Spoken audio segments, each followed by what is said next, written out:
Je fais référence aux différents documents tels que un rapport sur le programme sur la redevabilité qui a été produit très récemment par l'Union européenne en collaboration avec d'autres institutions. Mais aussi, je fais référence aux commentaires qui ont été formulés par l'Assemblée nationale par rapport au dysfonctionnement du budget. Je fais référence aussi à la visite de l'FMI, Fonds monétaire international, qui montre bien qu'il y a la problématique du cadrage budgétaire qui n'existait pas, où effectivement la priorité n'est pas donnée au secteur porteur de production. Surtout qu'on constate qu'il y a eu un grand déficit que le gouvernement n'a pas pu combler, un déficit budgétaire.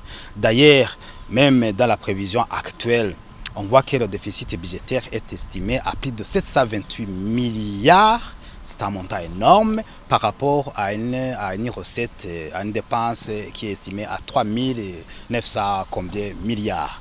Donc on constate qu'il y a le déséquilibre entre les recettes et les dépenses. Or, dans un cadre normal, les recettes et les dépenses doivent être équilibrées. Donc du moment où il y a un problème d'équilibre, il va sans nul doute que les soucis peuvent créer une inflation. Et d'ailleurs, si on analyse comment les prix ont été augmentés, les prix, on constate qu'effectivement, on a créé une situation d'inflation parce qu'effectivement, on a créé une richesse qui n'existait pas.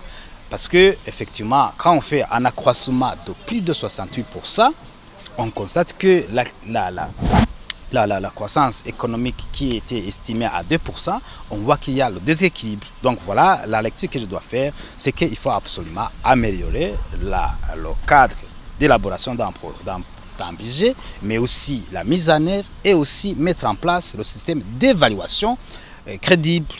Voilà, je crois que ce sont des recommandations qui ont été formulées par le Fonds monétaire international. Ce sont des recommandations qui ont été formulées par l'Assemblée nationale. Nous estimons bien que le service chargé de corriger les écarts pourra le faire facilement.